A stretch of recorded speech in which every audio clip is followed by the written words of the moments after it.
Contre qu'elle attendait avec impatience Entrez, installez-vous. et appréhension. Alors, c'est où exactement? Ici. Est-ce que ça fait des croûtes? Après plusieurs semaines de recherche, cette jeune femme a miraculeusement décroché un rendez-vous chez le dermatologue. Combien de temps vous avez attendu? 5 mois. C'est long, vous trouvez? Pour moi, heureusement, c'est pas en urgence, mais je crois que pour les gens qui ont des soucis plus graves, un cancer, ça devient compliqué. Je vais regarder l'autre côté. Le docteur Clémence Gros reçoit jusqu'à 45 patients par jour dans son cabinet de la métropole lilloise. Elle n'a pas de secrétaire et accepte, contrairement à de nombreux spécialistes, les nouveaux patients. Mais obtenir un rendez-vous n'est pas chose aisée. Moi, j'ai Doctolib pour pas le citer. Après, les gens me laissent des messages. J'ai laissé sur mon répondeur pour les urgences seulement. Et là, j'ai pas écouté mon répondeur ce matin. Mais je vais avoir 15-20 messages, 20 demandes de rendez-vous. Et après, les patients me laissent des mots dans la boîte aux lettres, demandent aux patients qui sont là de prendre un rendez-vous pour leur grand-mère, leur sœur, leur frère, etc. Me montrent des photos à la fin de la consultation. À la fin de chaque consultation, souvent, j'ai une photo, 2 photos. Et après, les patients me disent, vous pouvez nous voir entre 2 et 5 minutes. Oui, il y a déjà des gens qui sont là entre 2 et 5 minutes. Donc, on ne peut pas faire plaisir à tout le monde. Mais on essaye au mieux de voir les patients qui ont des problèmes réels, graves. Nous avons, nous aussi, tenté de prendre un rendez-vous, sur Internet d'abord, puis par téléphone.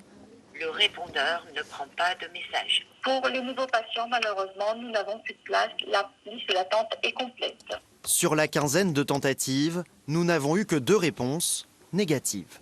Alors, le médecin ne prend plus de rendez-vous. Vous êtes déjà venu, monsieur? Non, je ne suis jamais venu. Le docteur Lenin ne prend plus de nouveaux patients, monsieur. Lille est la métropole de France la plus sous-dotée.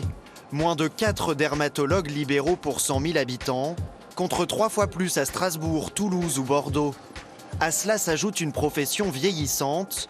La moyenne d'âge d'un dermatologue dans la région est aujourd'hui de 57 ans. Les professionnels parlent d'une catastrophe à venir. En 2012, on était 120 dans la région Nord-Pas-de-Calais. Aujourd'hui, on est 80. Je parle des libéraux. Et dans 10 ans, on sera plus que 40. Les jeunes internes qui sont formés ici dans la région, il y en a la moitié souvent qui viennent d'autres régions et qui y retournent. Donc en fait, sur 6 médecins, sur 6 internes par an, il en reste 3 dans le Nord. Et par contre, c'est absolument insuffisant pour compenser le nombre de médecins qui prennent leur retraite. Une tension prégnante dans la métropole qui concentre pourtant la grande majorité des praticiens.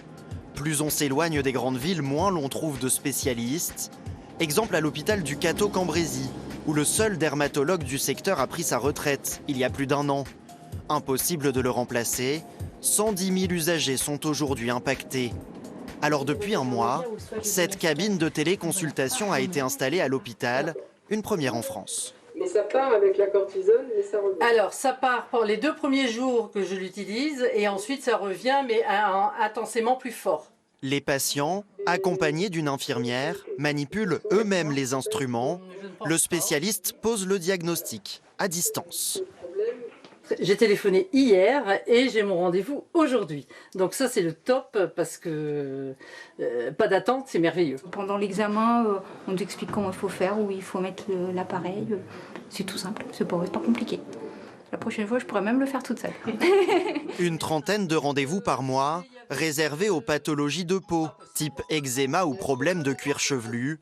Un pansement, faute de mieux, assumé par la direction. Est-ce que ça remplace un dermatologue? Absolument pas. Ça reste une consultation de premier recours. Pour certains, la consultation suffira, puisqu'il sortira avec une prescription de soins, etc. Il pourra aller directement en pharmacie pour récupérer le traitement.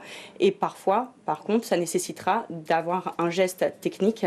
Et dans ces cas-là, il devra prendre contact avec un dermatologue en physique. Si vous avez besoin, je suis juste derrière la porte. La technologie au chevet du manque criant de dermatologues, submergée en ville ou à la campagne par la demande de soins en constante augmentation. En 2023, dans le Nord-Pas-de-Calais, on dénombre en moyenne un dermatologue libéral pour 47 000 habitants. Docteur Jean-Philippe Latel, bonsoir et merci d'avoir accepté notre invitation. Je rappelle que vous présidez l'Ordre des médecins du Nord. Alors comment expliquer que la métropole lilloise soit encore plus sous-dotée que les autres grandes villes ? On est un département qui n'est pas très attractif. Probablement qu'on ne forme pas suffisamment de dermatologues à la faculté. Et comme l'a dit le docteur Rousseau, ce système de formation, d'examen classant fait que certains vont se former chez nous et puis repartir dans leur ville d'origine. Ça, c'est très dommageable pour notre département qui, par ailleurs, a des indicateurs de santé qui ne sont pas bons. Faut pas se leurrer. Ouais. On a vu cette solution mise en place au Cateau-Cambrésis, une cabine de téléconsultation pour les patients qui ont des problèmes de peau visibles. Mais comment faire quand il y a besoin d'un geste médical ? Alors, sur cette téléconsultation, moi, ce que j'aimerais, c'est que la dermatologue qui est derrière la caméra, elle vienne s'installer chez nous. Finalement, c'est ça la question qu'il faut se poser. On a trouvé quand même un ou une dermatologue, mais à distance. Pourquoi cet exercice ? Pourquoi on n'arrive pas à rendre à nouveau ce métier attractif, de sorte que ces médecins qui sont derrière ces caméras viennent s'installer ? Je crois que là, il y a un travail à faire et il faut trouver une réponse à cette question. On recommande par exemple de surveiller les grains de beauté 1 à 2 fois par an, mais vu le manque de dermatologues, c'est pas possible. Alors, est-ce qu'on ne risque pas de passer à côté de certains cancers de la peau ? Bien sûr, c'est la problématique de cette spécialité où il y a, en cas de délai important, et c'est le cas pour les rendez-vous, une perte de chance qui est non négligeable, en matière de mélanome par exemple. Les médecins s'organisent, il y a d'autres systèmes qui se mettent en place de ce qu'on appelle de télé-expertise. Alors, ce n'est pas de la téléconsultation, c'est de la télé-expertise, c'est-à-dire que c'est un médecin, le plus souvent spécialiste en médecine générale, qui va prendre des photos selon un protocole qui est bien établi, les envoyer à un dermatologue. En vrai, cette fois-ci, pendant la consultation, c'est votre médecin généraliste qui le fait, qui envoie cette photo à un spécialiste. Alors ça se fait ici dans la région, soit au CHRU à Lille, soit au GHICL. Et dans la journée, on a une réponse avec une conduite à tenir. Oui, c'est grave, il faut faire quelque chose. Non, ça va, on surveille. Et ça permet de pallier à cette insuffisance de dermatologues. Pour revenir sur la téléconsultation, je crois que ça ne remplacera jamais un dermatologue. Il y a un phénomène nouveau aussi, c'est que les dermatologues font de plus en plus d'esthétique, c'est rentable. Mais ces rendez-vous esthétiques, est-ce qu'ils ne saturent pas les plannings de ces spécialistes qui, par conséquent, font moins de médical ?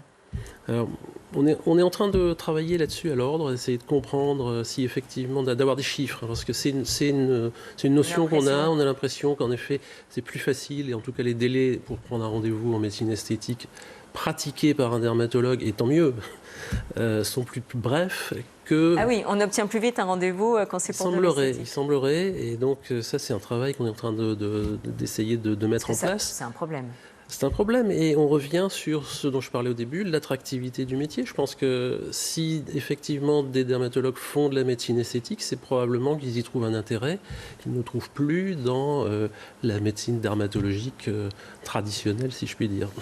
Merci beaucoup, docteur Jean-Philippe Platel, d'être venu sur le plateau d'ici 19h et en espérant effectivement qu'il y ait davantage de vocations chez les dermatologues et qu'ils s'installent dans le Nord. Merci beaucoup. Merci à vous.